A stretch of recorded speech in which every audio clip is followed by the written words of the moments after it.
The decision went quiet. Not resolved, just quiet. And that can be one of the most expensive things that happens inside a leadership team, because from the outside, quiet can look a lot like agreement. The meeting ends, nobody pushes back, nobody says, "I'm not sure we've actually decided this." Nobody wants to reopen the conversation at the last minute. So everyone moves on.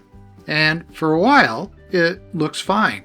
No conflict, no tension, no visible problem.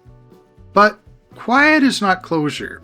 Sometimes a room goes quiet because everyone truly agrees, and that's great. But sometimes it goes quiet because people are tired. Sometimes it goes quiet because the most senior person has signaled they're done talking. Sometimes it goes quiet because someone has calculated, quietly, that the cost of challenging the decision is higher than the cost of living with the ambiguity. And those are very different situations. The problem is, they can look exactly the same in the moment. Everyone leaves the room, the calendar moves on, the work continues, but the decision sits there without a clear owner. Nobody knows who has the authority to hold the line on it. Nobody knows what would reopen it. Nobody knows whether the team actually agreed or whether they just stopped disagreeing. That distinction matters, because a decision that only stays closed while nobody questions it is not really closed. It's just undisturbed. You usually find this out later. A new hire joins the team and asks a simple question in their first week. Why do we do it this way? Or a customer situation puts pressure on the decision. Or the budget changes. Or someone on the team interprets the decision differently than everyone else. And suddenly, the decision is back on the table.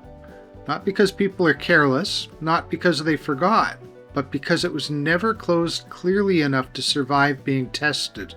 And that's the part worth paying attention to. A lot of teams think the decision was made because the conversation ended. But a conversation ending is not the same thing as a decision closing. Closure needs a few things. First, someone has to own the call after the meeting ends. Not in a vague way, not the team, not we all keep an eye on it.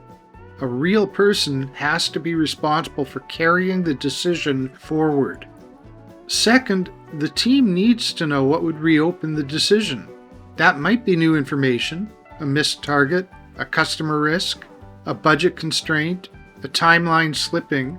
But if nobody names that threshold, every discomfort can become a reason to revisit the decision. Or worse, nobody revisits it until the cost has already built up. Third, the team needs to check whether there was actual agreement. That does not mean everyone loved the call. It means people understand what was decided, what trade-off was accepted, and who has the authority to move it forward. A simple way to test at the end of a meeting is to ask, are we agreed or are we just done talking? That question can feel a little uncomfortable, but it is far less uncomfortable than reopening the same decision 3 months later after different parts of the organization have already built their own version of what they thought was decided. So before you leave your next quiet room, pause for 1 minute and ask who owns the call. Ask what would open it. Ask whether the team actually agreed or just stopped disagreeing. You don't need a complicated framework for this. You just need to stop treating silence as proof. Because if that decision surfaces again later, the problem probably is not that the people stopped caring. It may be that nobody ever knew where the decision landed, or who had the authority to close it for good. That's exactly the kind of pattern the Hidden Drag Diagnostic is built to surface. It takes you about 7 to 10 minutes, and it helps you spot where decisions, ownership, alignment, and structure are creating drag inside your business. You'll find the link in the description.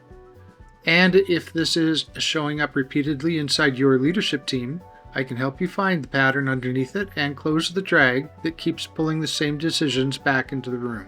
Start by completing the Hidden Drag Diagnostic, and we'll see what it tells you. If you found this useful, please subscribe for more practical thinking on decision velocity, hidden drag, and how founder-led teams get unstuck.